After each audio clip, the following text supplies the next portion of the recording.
बे समाव आं कामदेब दैमारि आंजों लोगोसे केमेरा पार्सन दिनेश बसुमतारी दिनै क'क्राझार सोहोरनि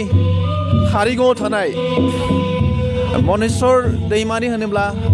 हयथ' बयबो मिथिगौ आरो बे मनेस्वर दैमारिनि बाथ्राखौ दिनै बुंनो सानदों। दुलाराय फरायसा आफादनि गोलाव सम बिबान लानानै खामानि मावबोनाय बिथांनि मुङानो जाबाय मनेस्वर दैमारि आरो मनेस्वर दैमारिनि दिनै गोथार जरजुलि आरो बे गोथार जरजुलिनि जों हाबाफारियाव दंफैयो आरो दिनै 24 जानुवारि दिनै बे सानावनो मानगोनां मनेस्वर दैमारिनि गोथार जुलिया जानो थांगासिनो दङ आरो बे गोथार जुलिनि मोनफ्रोमबो हाबाफारिखौ दिन्थिफुंनो थाखाय जोंनि केमेरा पार्सन दिनेश बसुमतारीखौ खावलायदों आरो बे समावहाय फुंबिलि समावनो मनेस्वर दैमारिनि बे गोथार जरजुलि जायगायावहाय मोनसे जोबोद गोजोन बुब्लिनि गेजेरजों आर'जनि हाबाफारि सोलिबाय थादों आरो जोंनि मोनफ्रोमबो आर'जनि हाबाफारिखौ जोंनि केमेरा पार्सन नोंथांमोननि सिगाङाव दिन्थिफुंबाय थादों। बाथौ बिमुंसारनि नायगिरि नोंथांमोननिसिम दिनै मानाव गेदेर मनेस्वर दैमारि बिथांनि गोथार जुलि आरो बेखौ दिनै आबुं बर'नि आसार खान्थिजों दिनै बाथौ थानसालियाव दिनै बिथांनि गोथार जुलिया जागोन आरो बेखौ जों दिनै दुलाराय बाथौ गौथुमनिफ्राय जोङो आर'ज हानजा लोगोसे दुलाराय बाथौ गौथुमनिनो दौरि आफादनि लिंथुमगिरि बशिष्ठ बसुमतारी बिथां दिनै बे गोथार जुलिखौ दानायनि हाबाफारिखौ बिथाङा आवगायगोन आरो दिनै बे गोथार जुलियावनो बाहागो लाफैगोन आसामनि chief minister doctor Hemant Biswa Sharma बिटिसिनि गाहाय मावफुं सोद्रोमा प्रमद बर' बिथां आरो दिनैनि गासै बर' रायजो राजा आरो बर' माहारिनि माखासे समाव बे बड'लेण्ड मुभमेन्टजों थाफानाय आरो बर' फरायसा आफादनि मोनफ्रोमबो बिथिङाव बिबान लानानै खामानि मावबोनो हानाय आरो बोसोनगिरि महरैबो बिथाङा आरो दा बिथांनि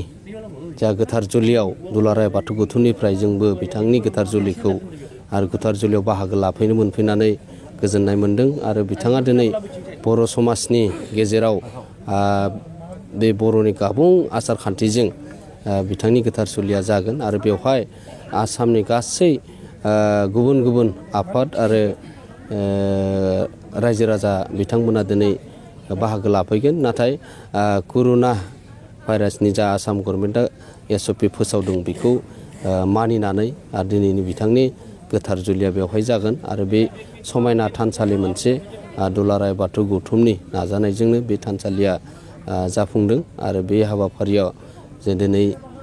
बिथांनि न'खरजों लोगोसे गासै बर' माहारिनि रायजो राजा बिथांमोना दिनै बेवहाय गोथार जुलियाव बोर साबसिननि थाखाय फैगोन। जों दसे समावनो जों बे दिनैनि गोथार जुलिनि जा थामथिं बियो जानो थांगासिनो दङ आरो बेनिखायनो गासै बाथौ मिसानि नायगिरि नोंथांमोननिसिम बे बाथ्राखौ फोसावहरबाय दुलाराय बाथौ गौथुमनि जानानै। दिनै मनेस्वर दैमारि बिथांनि गोथार जरजुलि हाबा जाबाय थादों बेहाय 4,000निबो बांसिन आलासि बिथांमोना हांख्रायदों होननानै खावलायदों आरो बेयाव गोबां राजखान्थि हान्जानि फरायसा आफादनि गोबां समाज सिबियारिफोर बे हाबाफारियाव फैगोन 4,000निबो गोबां हाबाफारियाव बाहागो लाफैगोन नाथाय मोनसे बाथ्रा जों नोंथांनिखौ मिथिनो लुबैदों नोंथाङा जिहेतु दुलाराय बाथौ महासभानि गाहाय नेहाथारि हिसाबै गाबोननो जुदि गोथार बाथौ साननि हाबाफारि फैबाय थादों क'क्राझारनि बड'लेण्ड इउनिभारसिटियावहाय 50 सा सिबिआरफ्राव बाहागो लानो हागोन होननानै खोनानो मोननाय जादों बे नोंथाङा मा बुंनो नागिरदों? दा आसाम गभर्नमेन्टआ गोदान SOP फोसावनायाव जा थानसालि राजुवा प्रग्रामफोराव माखासे बाथ्रा फोसावदों नाथाय SOPनि जा डिसिप्लिनखौ मानिनानै जिखिनि जोंनि फैबाय थानाय बाथौ गोथार सान बे गोथार सानावबो जों माखासे प्रग्राम लादोंमोन गिदिर गिदिर बे नाथाय माखासे बे SOPनि थाखाय जों फावसायनो गोनां जादों प्रग्राम हाबाफारिखौ नाथाय बाथौ जोंनि बे गोथार बाथौ साना बे जाफुंगोन माखासे जोंनि बियाबनिफ्राय लानानै गामि लेभेल आनसलिक जिल्ला आरो बे दुलाराय बाथौ गौथुमनि गाहाय थानसालि बे आफादगिरिबो थागोन आंबो थागोन दा बेवहाय फ्लेग हस्टिं जागोन नाथाय दिनै बड'लेण्ड इउनिभारसिटिनि बाथ्राखौ बुंदों दा बेयाव 50 जन खुंनो हागोन नाथाय 50 जननि जोङो दिनै SOPनि जिखिनि मेन्टेनेन्स होदों बेयो जाबाय डिसि लेभेलाव थाङो डिसि लेभेला अर्डार होयो आरो बेखौ मानिनानै दिनै सोलिनो गोनां जायो नाथाय जोङो सासे सानैयाथ' बारा जाखागोन दिनै आरो बेखौ जोङो डिसिप्लिन SOPखौ जों मानिलायनानै जोङो दिनै गोथार बाथौ सानखौ फालिनांगोन आरो बेजोंनो लोगोसे मोनसे बाथ्राखौ आं फोसावहरनो नागिरदों जिल्ला आफाद गामि आफाद बियाब आफाद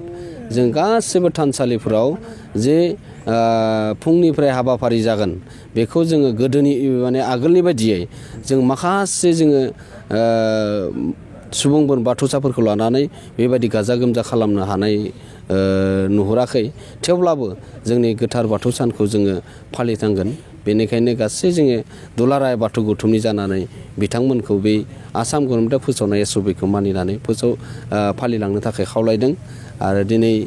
बेबायदिनो दिनै बे मनेस्वर दैमारिनि गोथार जुलिनिफ्राय जों खावलायहरदों आरो दिनै गाबोननि हाबाफारियाव जों गासैबो गावबा गाव बिबानगिरिफोरा हाबाफारियाव बाहागो लागोन।